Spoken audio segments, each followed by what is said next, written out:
Senhor presidente, inicialmente, eu queria solicitar a deputada enfermeira Rejane, a deputada Lucinha, a deputada Renata, a deputada Marta Rocha, ao deputado Valdec e aos deputados do PSL, do grupo dos 8, porque tem 2 PSL, dos 8 e dos 4, que para a gente se reunir em plenário aqui durante 5 minutinhos. 5 minutinhos. Dito isso, volto ao tema, porque o tema é a péssima qualidade da água que a SEDAI está fornecendo a 9 milhões de pessoas por problemas graves de gestão operacional e de falta de investimentos, deputada Lucinha. São 3 problemas. Vossa Excelência, deputada Lucinha, mora em Campo Grande. Então, a senhora há de confirmar aquilo que aqui vou dizer. A ETA do Guandu é a maior estação de tratamento de água do mundo. Trata 42 metros cúbicos por segundo de água. Essa água deriva, deputada Lucinha, de 3 mananciais do Rio Paraíba do Sul, que é barrado em Santa Cecília. Esta água é bombeada e faz o afluente do Paraíba, Rio Piraí, inverte o curso do Rio Piraí, a água é bombeada e o rio sobe em vez de descer, até a altura de Vigário.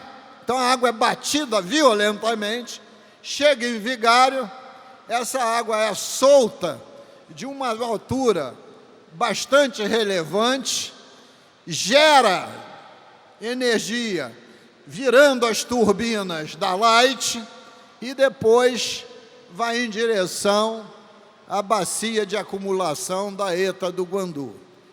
Este é o grande volume d'água, algo como 45 metros cúbicos por segundo. Água poluída, mas como ela sofre esse chacoalhar tão grande de subir o rio Piraí e da queda em Vigário para gerar energia, há uma liquefação maior do esgoto. Essa bacia de acumulação recebe uma segunda vertente d'água, que a senhora também conhece, de Ribeirão das Lajes, água límpida e cristalina, água como volume como 12 metros cúbicos por segundo de água. E, finalmente, os rios afluentes do Guandu, que demandam dos municípios de Queimados, Japeri e Nova Iguaçu. Rios que, na verdade, são valões que transportam esgoto e que talvez atinjam um volume de 1 metro cúbico por segundo. E a atual gestão da SEDAI não foi capaz de enfrentar exatamente esse volume, que é o menor de todos, de 1 metro cúbico por segundo, que vem de Nova Iguaçu, Queimados e Japeri. E poderia tê-lo feito, deputada Lucinha, se tivesse construído um projeto que já está pronto há muito tempo, que foi licitado em 2009, que era fazer um duto que pudesse barrar a chegada de esgoto na lagoa de estabilização. Este duto lançaria esse esgoto depois da captação e custaria em dinheiro de hoje 100 milhões de reais. É a melhor solução? Não, mas seria a mais rápida e possível. E por que não foi feito? Evidentemente, falta de capacidade gerencial, e não é falta de dinheiro, porque Vossa Excelência sabe que tinha no FECAM 708 milhões que foram arrecadados. Dos 700 milhões, eles gastaram 112. Sobrou praticamente 600 milhões. Na emenda constitucional 73, aprovada em dezembro do ano passado, o governador levou na mão grande 30% de todos os fundos, mas no FECAM ainda mais 20%. Então, dos 600 que sobraram, ele levou 300 para outras finalidades. E esses 300 que sobraram, vai passar para o exercício de 20. A SEDAI, em 2018, apurada no balanço de 19, deu um lucro de 830 milhões. Mas como o agente investidor é o Estado, que tem 99,999% das ações, ficou com esse dinheiro para ele. Em 19, o balanço da SEDAI, que será publicado em março, vai acusar um lucro líquido de aproximadamente R$1 bilhão. Então não faltava dinheiro. E aí o mais grave, deputada, que a SEDAI nunca quis explicar direito. A alga que gera geosmina, que quer dizer em grego cheiro de terra, essa alga não suja a água, ela continua cristalina. E a água que saiu tinha cheiro, tinha cor e estava toda, em linguagem popular, suja. Em linguagem mais sofisticada, turva. Mas não foi a alga que produziu isso.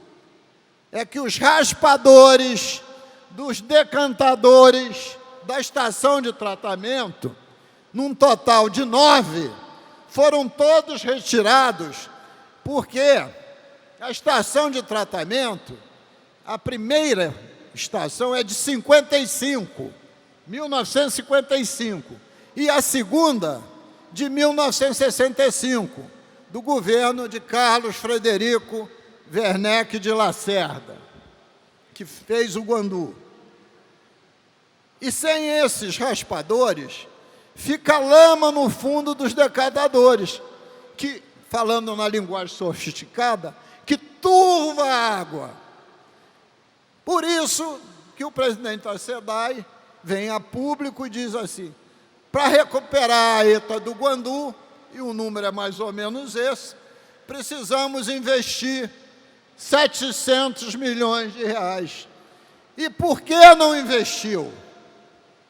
Aí vem um outro problema, deputada Lucinha.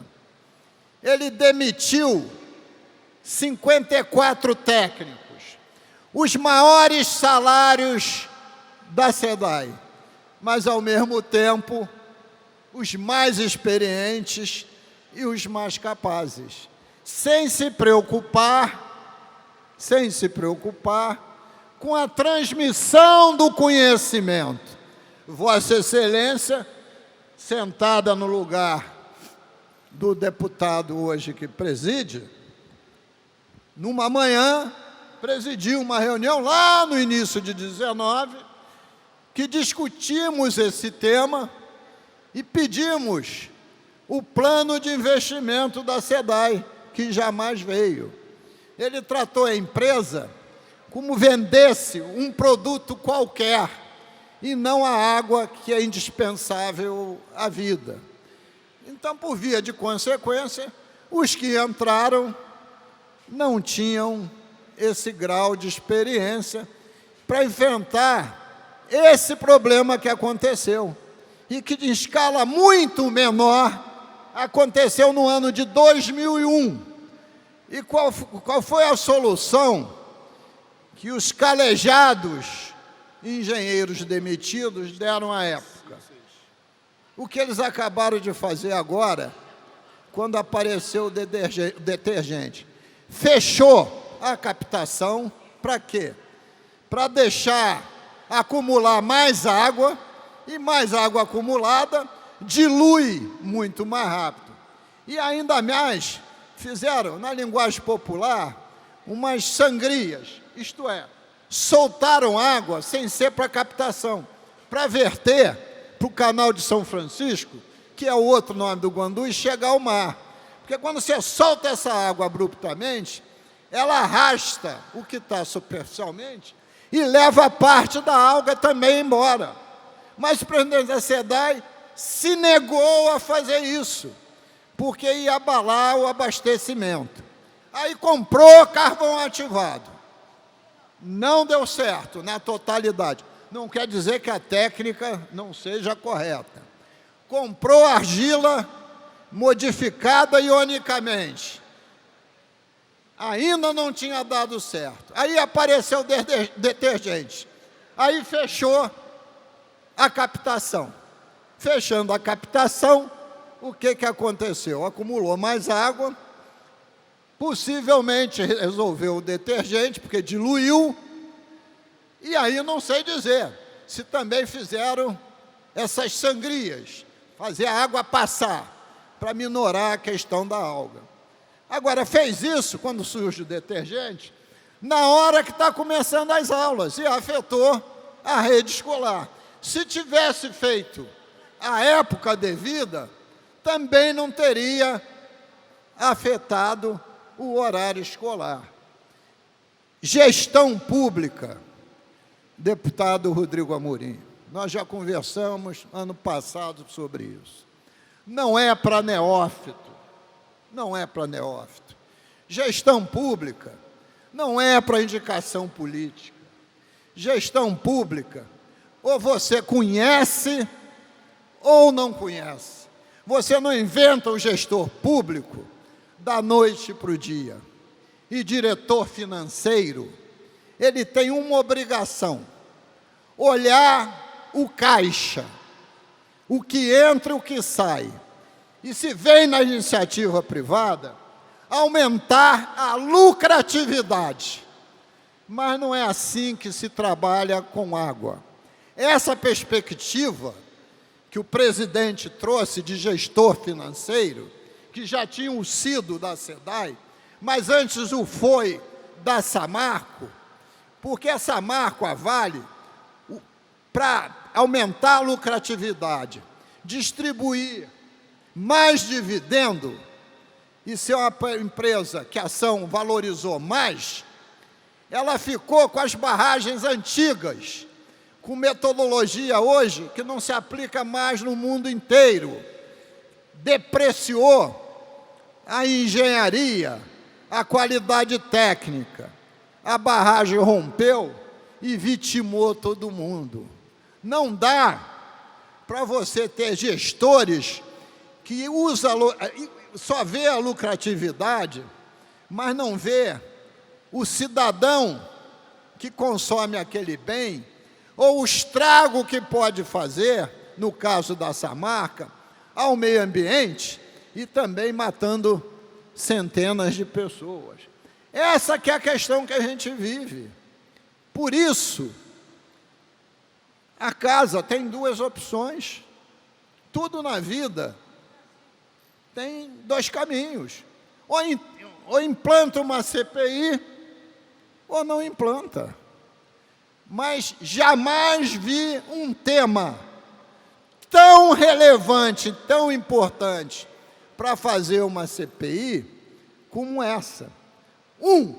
Para se ter, vou terminar, senhor presidente, um diagnóstico perfeito.